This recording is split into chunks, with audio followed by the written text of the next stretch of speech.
So thanks very much for putting your roles into the text chat box as well. Looks like we've got a great range of experience here, from distance learning facilitators to academic developers, tel-facilitators and senior lecturers. That's great. I know there's a few non-HE folk as well who are part of the network, and I think we'll get some interesting discussions about what works from an academic perspective, what works from a professional development perspective. I think they're slightly different. We can debate that, I suppose. Okay, so I'm going to throw something into the mix first of all. The question for today's discussion was online courses versus e-training, where online courses are designed, they're activity-based, they could be facilitated, they don't have to be facilitated. They could be taken over an extended period of time. And e-training is, let's say, more independent, shorter online packages. Could be the clicky routes that you have through something like Storyline. It could be other forms of maybe e-textbooks. I mean, that might be a generalization.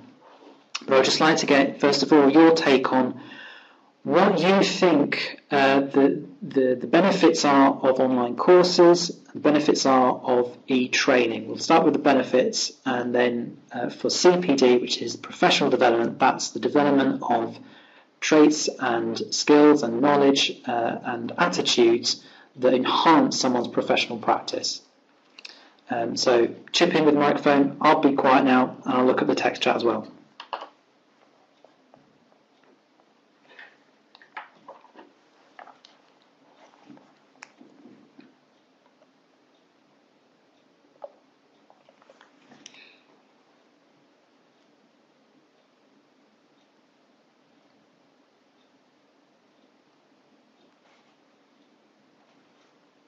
Yeah, let's look at the benefits of online courses first of all. So these are the CPD interventions which they require a lot of commitment, I think, from learners. They could provide quite a lot of content, but they do also require more of a sequence, I suppose. But maybe they don't. I don't know. Your thoughts? Yeah, Emily makes a good point there about online courses being about social learning.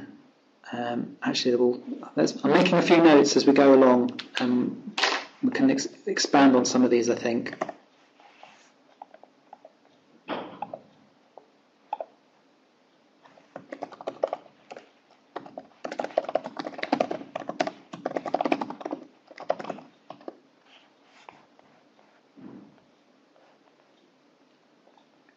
Hello Jane, welcome to the discussion. We're just talking about the benefits of online courses first of all, and then we'll look at where the role of online training, that's shorter independent study packages, can come in.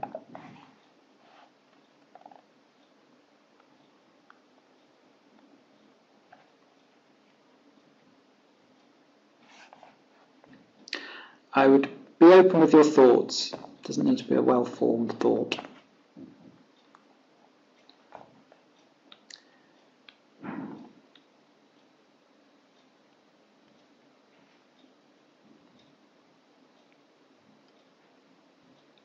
Yes, Debbie. So that bite-size CPD, what type of bite-sizedness are you looking at there? I mean, are we looking at half an hour's engagement or more or less than that? Hi, can you hear me? Yes. Great. Well, we've literally we've had a restructure in our department now, and we're bringing in a sort of dedicated team to look at the CPD, and this is part of it. The online bit of it is part of it. Obviously, it will be a wider thing as well. But you can't hear me. I'll turn myself up. I never get told I'm quiet. That's brilliant. I can hear you fine. So I'd say mic your microphones up and mic your speakers up, folks. I still shout. That's better. Yeah. So we haven't really got a plan as such in our head. We're just literally looking for ideas at the moment about how to actually scope that out. My personal view is that really it almost needs to be a just-in-time thing, and a kind of short and snappy bite size, literally that somebody could just pick up as and when, rather than maybe, structuring it over a series of weeks or whatever. I'm looking for literally bite size, pick and mix approach, really. So if that kind of answers your question. No, yeah. Is anyone else adopting that type of development with their staff?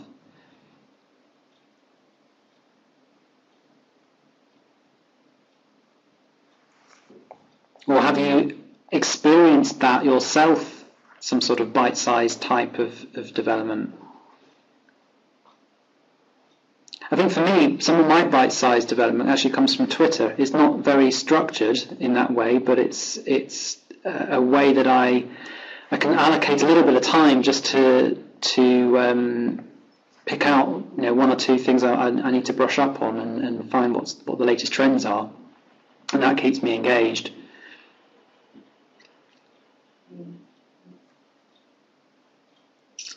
Thanks very much for sharing that, Emily. I'll have a look at that later on. That's really interesting. So these videos, there's also 1 Minute CPD, isn't there? Was that Manchester Net? Yeah. Great minds, Debbie. So that's a useful sort of bite-sized type as well. I suppose my question then is, do these bite-sized packages work on their own to develop on deep CPD? So do we know? I don't know. This is why I don't think the evidence base is really there yet. Whether we know that these bite-sized approaches have a longer-term impact on someone's professional practice. If you know of any research, be really interested to see it, or any evaluations you've got from your own thinking.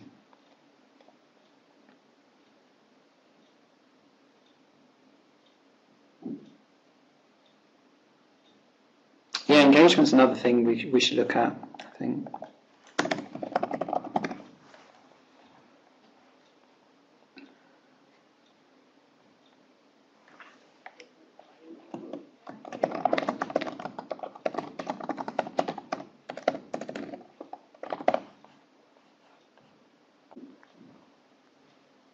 Thanks, Joe. Yes, and if you wanted to post a link to it onto the Gmail list, please do.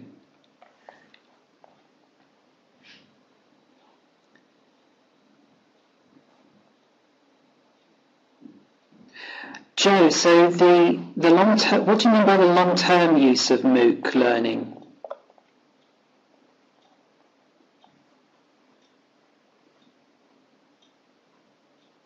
Is that where the learners can go back to it?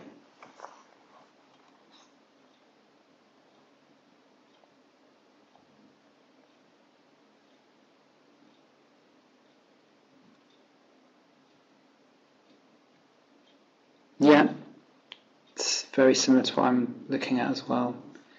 How that learning actually migrates from that learning sphere into practice. Oh, thanks for that link, Lynn. I'll have a look at that one. So within, I know we have a few academic developers and TEL managers and TEL support here. When we're looking at pockets of CPD that we deliver, you would deliver as an academic developer or TEL support, how do you know that gets into practice? I suppose, just thinking off the top of my head from what I remember now, you tell by what appears on the VLE or what appears in the student evaluations, I suppose. But is there a spread, I suppose? How do you get that CPD from the individual to impact their colleagues, for example? Is that better facilitated through one intervention, like a workshop or a video that you can share a lot, but does that actually facilitate the conversation? So we mentioned briefly at the start of the discussion about social learning, how much social learning actually comes from the use of bite-sized type CPD or packages like that, or even articulate type packages where you have click-through training, e-training. How much social learning can that provide? do we even need social learning? So Debbie, you say that social learning is critical, but some people aren't keen. That is certainly true. And if we look at online courses as well, so an online course where, for example, on MOOC that's being used for CPD, you would have some discussion prompts. Not everyone will engage in that discussion. Not everyone will feel like they can contribute or want to contribute, and indeed will be, let's say, passive in participation on that course. And other people will say, well, I've learned something, I'm going to keep it to myself. But then we're missing something there about the value of reflecting on what your understanding is and then sharing that. So I think the idea that was just mentioned there, just gone off the top of the chat, let me just bring that back a second. So Emily mentioned their peer coaches. Emily, do those peer coaches, do they help translate the independent professional development experience into something that's reflected upon? So rather than just it being an internal understanding, does the role of the coach there help extract? Just trying to think of some way of explaining this. I'm not sure how that relates.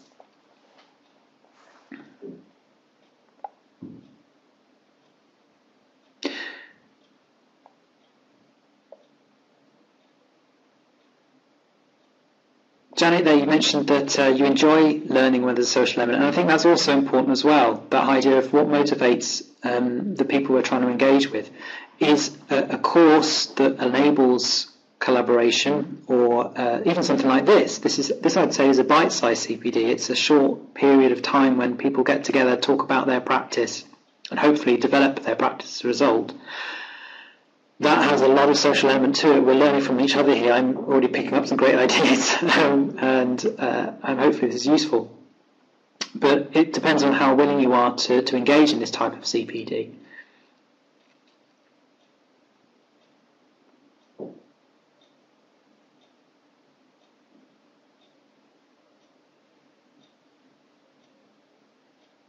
So I'm just reading some of the comments here.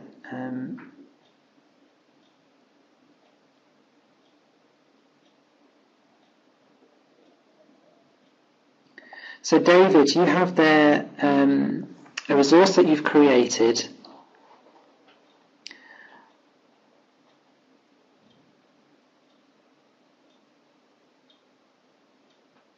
But there needs to be guidance on how to use that resource and how to put these resources together, and therefore for practitioners to be able to use them effectively.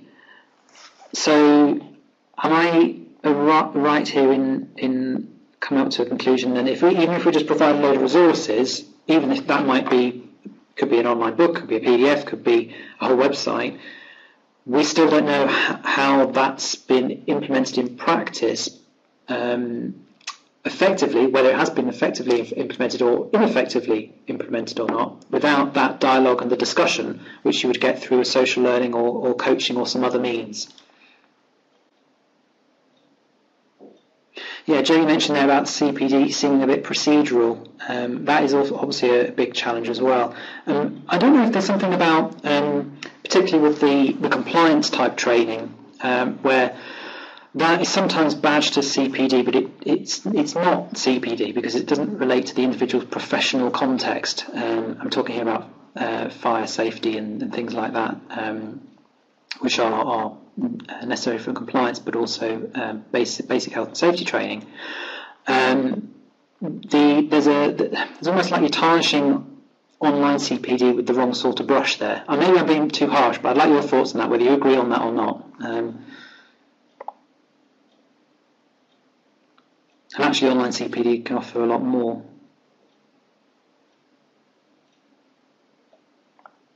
Debbie, you make an interesting point there about responsibility for own CPD and the idea of CPD is something that's done to them. You are going to be professionally developed as opposed to developing yourself and engaging that way. Is there always something there, again, just thinking the difference between courses and e-training? E-training might have a place, for example, to deliver a new piece of knowledge very quickly and effectively, but of course might take more time over doing that. I wonder if that has there's a different feeling there between those two for whether CPD is done to them or is undertaken by them. Lydon make an interesting point there about the role of online CPD as part of a flipped approach, and I think there are some interesting ideas that are coming out about just trying to piece all these different things together here, where we've got something happening online, but then we've also got coaching. Coaching is the face-to-face element. Could be coaching via a medium like this, I suppose, as well.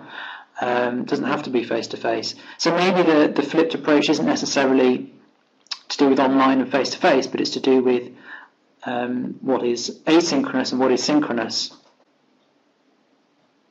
Rebecca, I like your thinking there. Could you elaborate on that a little bit more, please? The idea of having students involved in CPD. So for the people that I'm working with, they are also obviously working with students. So we've got two levels there of people we could work with to get their involvement in the design of CPD.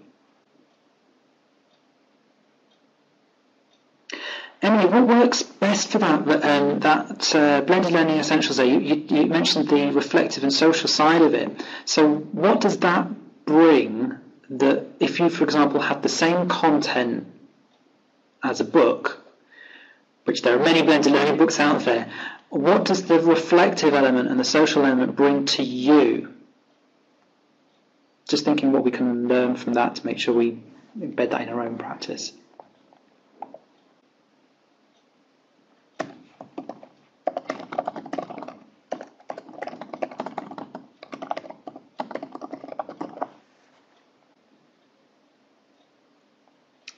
Yes, I'm just picking up Rebecca's point there about students who understand learning to be done to them, or the learning they undertake, that metacognition.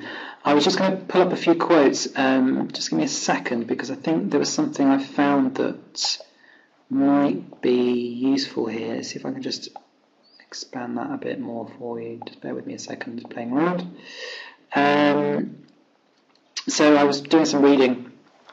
Marsick and colleagues looked at, I think this was paramedic CPD, but the idea here was about linking informal and incidental learning, being aware of that and being aware that you're learning through informal and incidental learning opportunities, so that it is that level of metacognition that you recognise that something's going on here with your own development.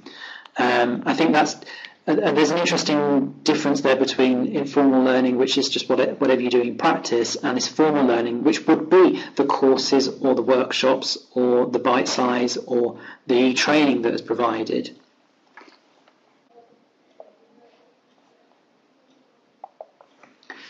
So there's a lot of sharing that goes on in these courses as well, which is good. And I like the idea of challenge. So, okay, here's a question for you.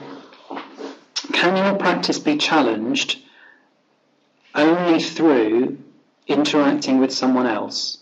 Or can your practice also be challenged through exposure to new ideas and new knowledge, for example, through online textbook or a clicky e-training?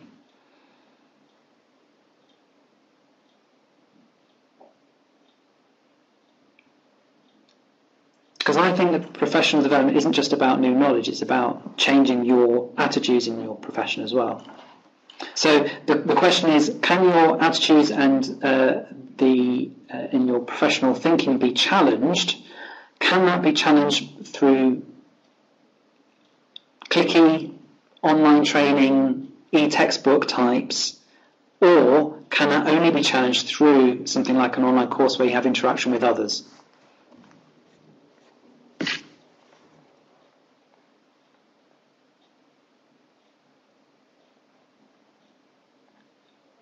Okay, Debbie, well, which one's more effective for what type?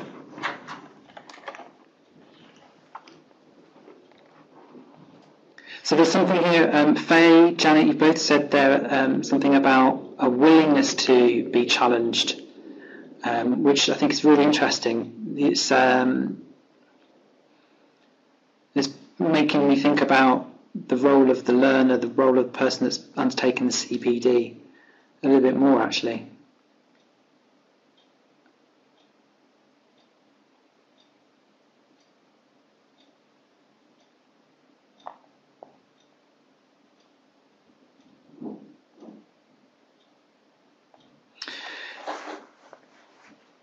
Faye, he says, easy to learn through discussion as you need to justify yourself. That's the interesting thing, isn't it? The idea of justifying and reflecting on what you're doing.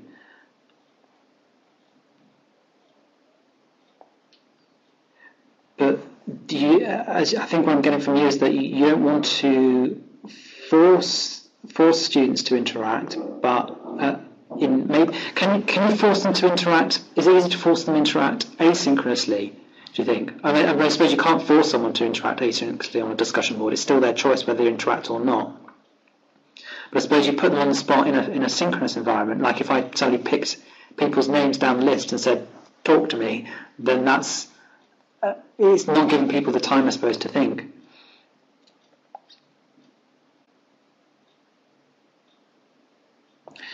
Debbie, you mentioned there about perceived value. How do you build that perception of value for the CPD that you're offering?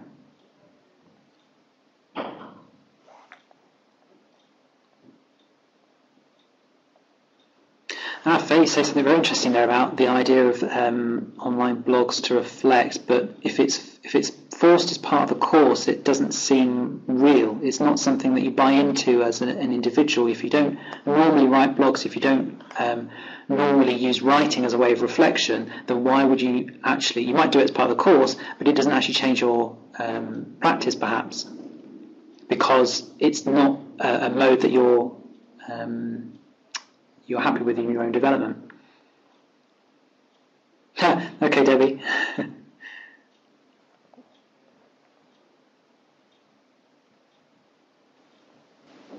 Hello. Hiya, Matt. Sorry, I was just going to pick something up there. Somebody mentioned something about blogging and kind of reflectiveness. Yeah.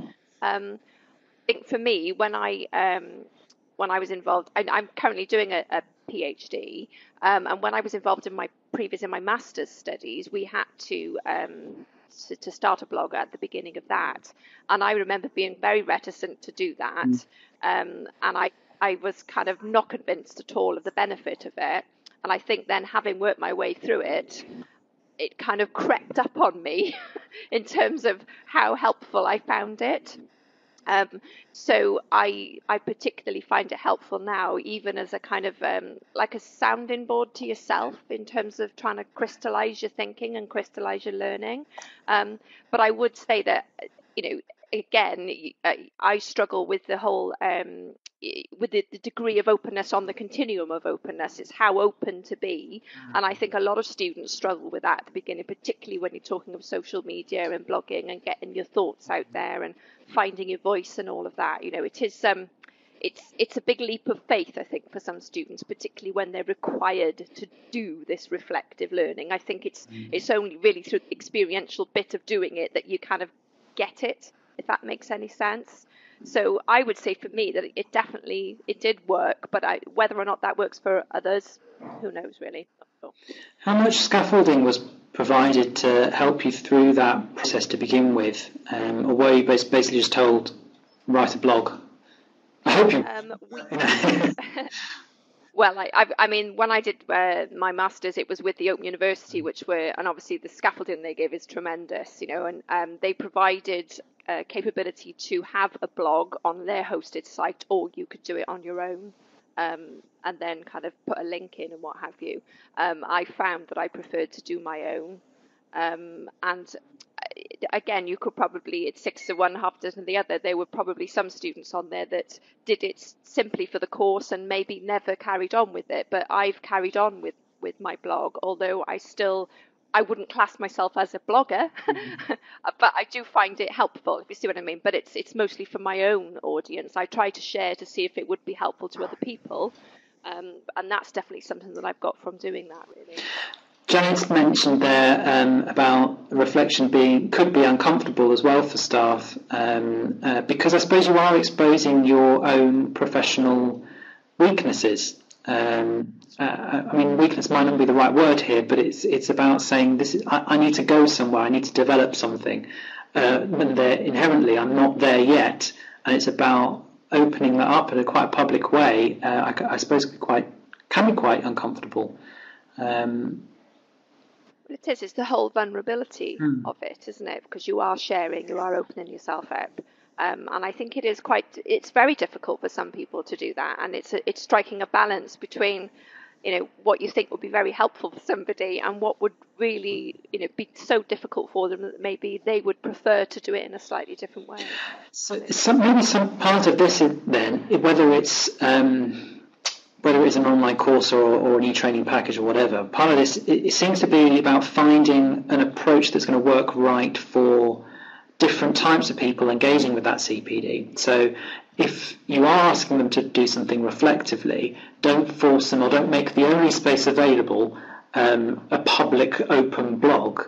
There needs to be other modes to enable someone to make their own private notes, or to do it offline, or to do a video diary, or something that's going to work better for them. Because it's not actually the output of the blog that's important, it's that process of reflecting that's important. Yeah, and that's all. It's the learner choice, isn't it? At the end of the day, I agree. We have that in the course that I'm doing at the moment. You're required to reflect privately, but then you're only required, I think, at the end of it to actually post an extract of your choosing. Yeah. So I suppose how open and how reflective you are that you want to share publicly is then down to the student. So.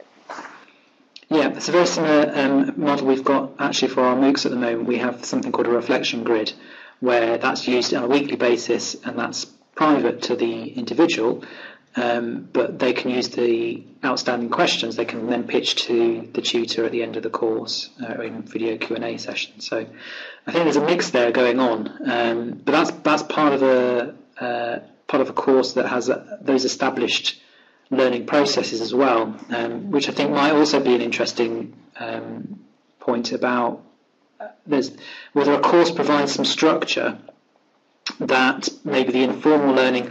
I've seen on the chat there a few mentions of Facebook, for example. That's more informal. It's ad hoc. It's less structured, and so maybe it has benefits there because people aren't necessarily worried about the level or the standard of what they're posting. They can just get some thoughts out, versus maybe the structured approach that might be in a course where there is more of an expectation of this is the sort of thing that you should be doing.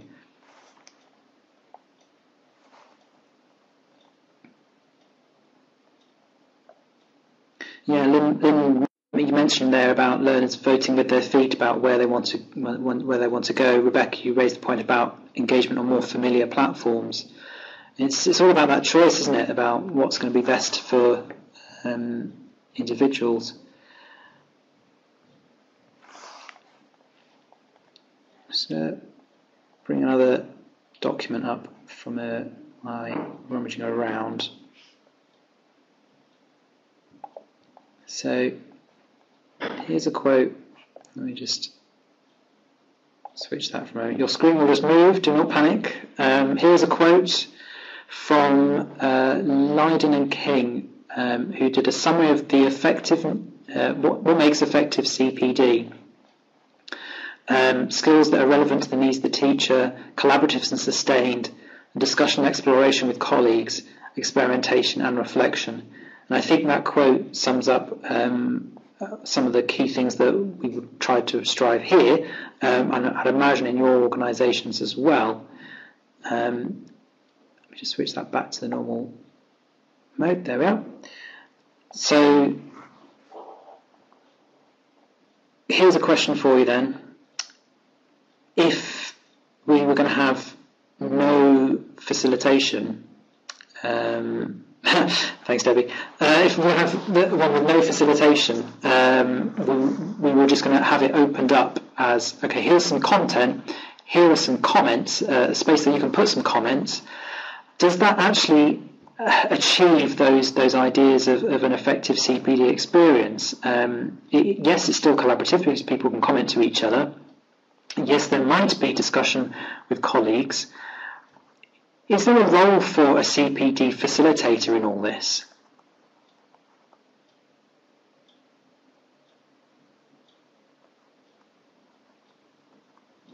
Now, Rebecca, there you put there, our role has become to gently direct students towards social learning rather than force it upon them.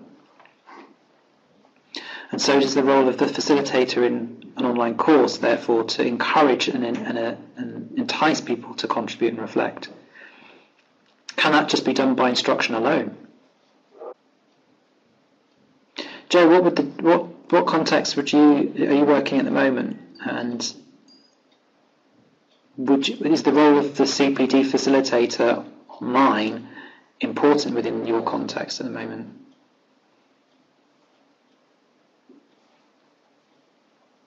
Because I think this is one of the biggest differences I feel between online courses and e-training. Online courses have that facilitator presence normally, not necessarily, but they normally do. Yeah, so Joe, your MOOCs, the socially led activities are key, aren't they? Because you have a huge community of learners there potentially. You might as well exploit that community for their shared knowledge, and there is an immense amount of value to that. I certainly find there's an immense amount of value to that.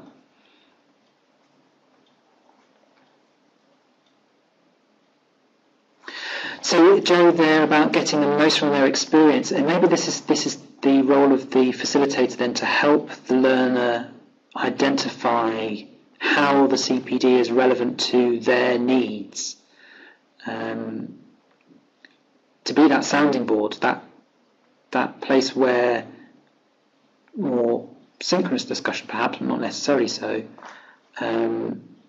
helps them to reflect.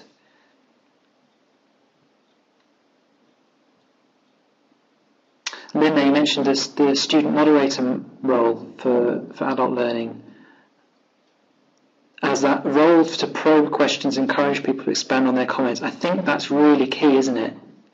And certainly this is what even from this discussion now, there's it's useful just to have each other sort of asking, take me to the next level. Give me a little more detail here, because it just helps us all think about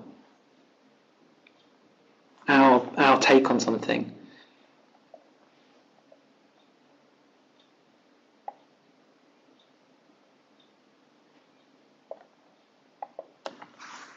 But there's dependency on the. Is that, Lynn, do you think that is the dependency on age level maturity of learners? Is that something to do with that metacognition again? The idea that you need to know how to learn from these experiences to get the most out of them.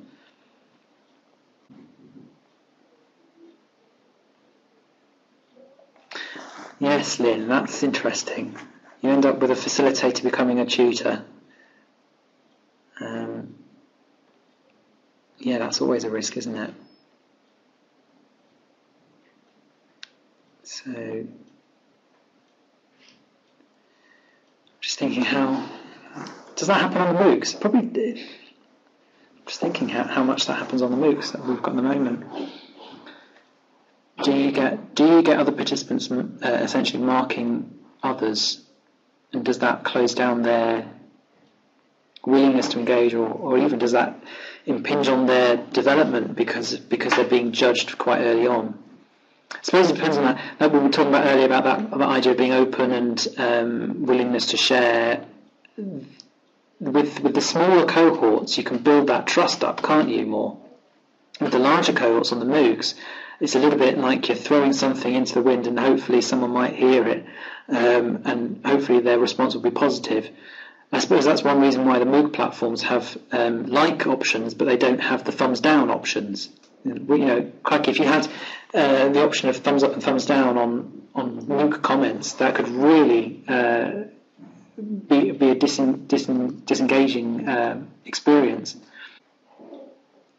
I think that Debbie, that idea of open CPD. I think that's a good discussion that we'll have maybe the next time, because Open CPD seems to introduce a whole host of other issues to do with the particular audience you're working with. So, even from this quote here about the effective nature of CPD, or what makes CPD effective, is about being relevant to the needs of the learner. Then, in the open environment, those needs are very ill-defined.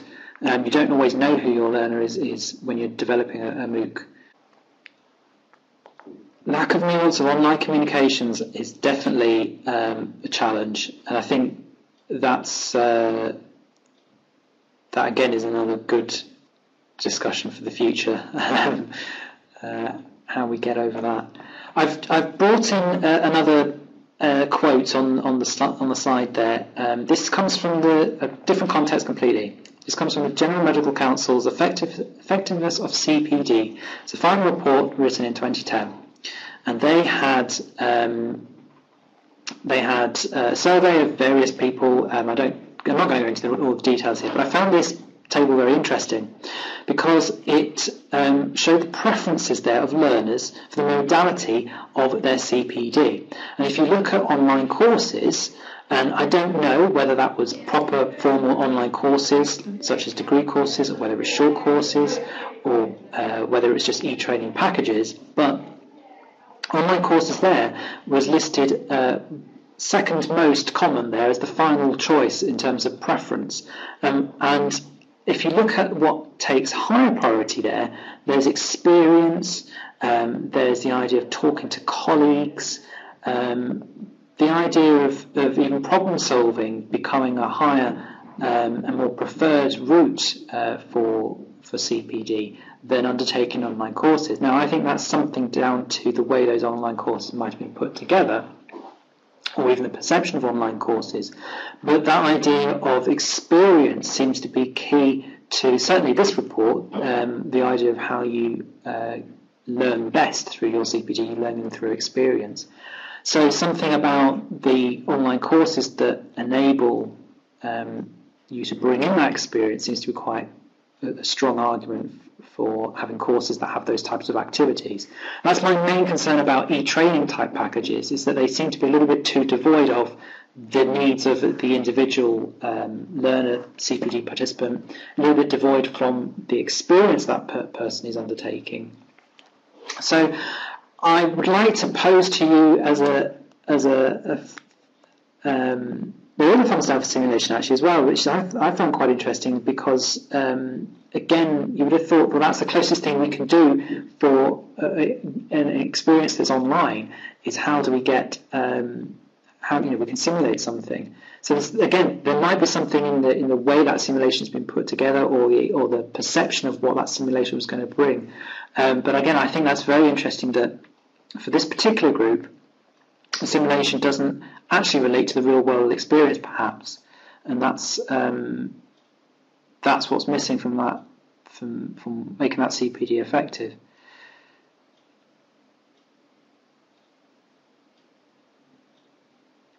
So what I was going to pose as a question to you then, let's say the only type of CPD that you've been allowed to offer for resources, whatever reason, is the e-training model. The e-training model where you have something that's provided online, someone engages with it independently, and there is no scaffolding, no activity scaffolding, there is no facilitation. The only thing you can provide is e-training. How will you be able to embed that within your CPD participants' practice? Asynchronous, not facilitated, could be an online textbook, could be a clicky through thing. What ways could we still use that type of resource? And how do we combine that with experience? With difficulty indeed, yes. That's why I'm taking it to a discussion group.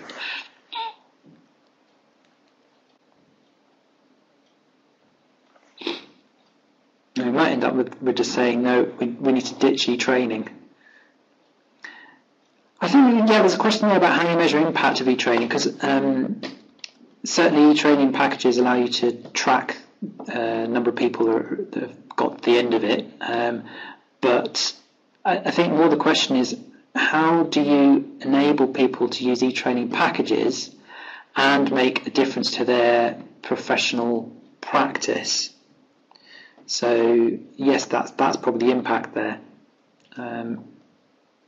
How can we help participants make that link? If you were only allowed to do because you've only got enough resources to do e-training packages, you weren't able to put on proper courses, you weren't able to provide facilitation.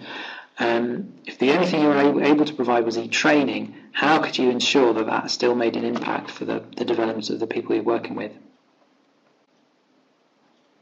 Yes, Rebecca. If I ever find out, I will let you all know.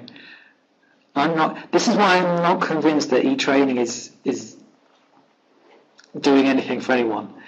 But at the same time, there is still something about e-training providing new ideas, new knowledge that maybe might have an impact.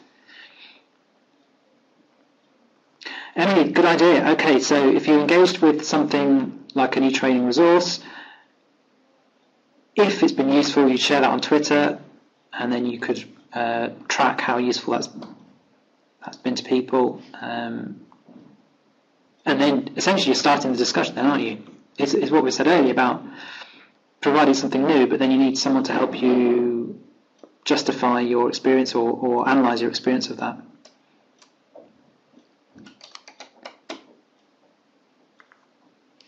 Janet, you mentioned their badges. Well, I think we have someone in the room who can... yeah, thank you very much, Debbie. Who can argue that side of things there, the idea of accreditation there, by engaging with a resource.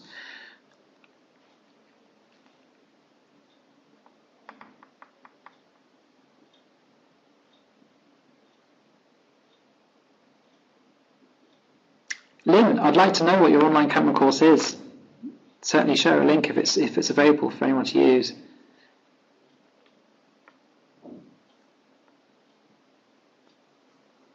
Yeah, still the risk of not monitoring the social media side of things. And of course, if you don't monitor, if you don't provide that feedback to someone who's posted, then that's a disincentive as well.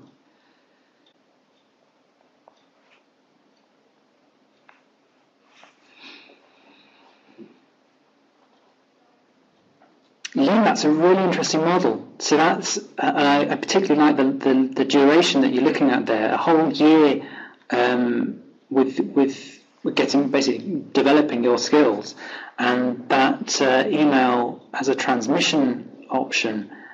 With that Facebook group to still provide that social aspect to it. That is a really interesting model there, Lynn. And Janet, I suppose with the online courses run facilitated Facebook groups, there's a sense that the learners themselves are facilitating their own discussions. They find what's interesting, they find what they want to take further. Just looking at your comment there about intervening only by liking, which is quite a good approach to take. Light touch. But it makes a big difference, because if someone likes something you posted, that does make you feel like someone's reading it. You know, sometimes that's all we need, isn't it, online? Brilliant. Thanks, Debbie, for sharing your Padlet, and thanks, Lynn, for sharing the link to the course. I will collate all these links, and I will also put in the references I've found today in a post. Just wanted to wrap up then, as we're approaching 1:30. Here is our quick poll for you. If I just expand that, oh, hang on. This is where it gets a bit messy here. Okay, so I'm going to broadcast the results here. Here we are. So what works best for your CPD context? You can check as many boxes as you like, and you can also see what everyone else is saying. I'd like to get your take on this here to see where we go, what's useful. Is it online courses? Is it e-training?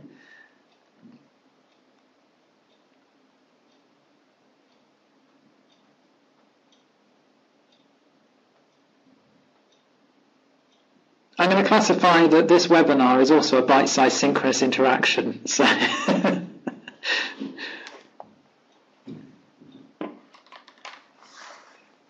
that's better. I'd like to see that one going up a bit more.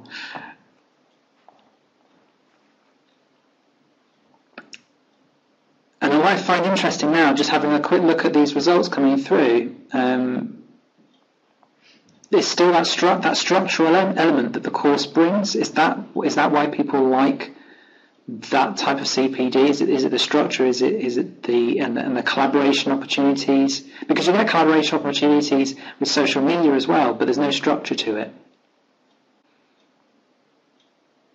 Yeah, so we've got the collaboration and choice, the prompt to, and the sense that other people are going through the same thing, that idea we're all developing or all facing the same challenges together. And he says the idea that someone's noticing whether you're actually taking part or not, which is obviously something you don't get with e-training, even though you know that someone is monitoring your clicks as you go through. That tends to be the case. But it's the idea that that's just you clicking a button on a computer. It's not actually your practice that you're changing. I was wondering if that was going to be the case, to be honest. At the start of the discussion, when I thought the topic online course versus e-training, we're probably all very much against e-training in this room. So it's a little bit of a biased discussion, perhaps, but we'll see. Well, maybe we'll send this out to the mailing list and see what comes back afterwards to see if that's the case. Okay, I'm going to wrap it up there. I'd like to thank you all very, very much for participating in this discussion, because it's been incredibly valuable for me, and I'm hoping it's been valuable for you.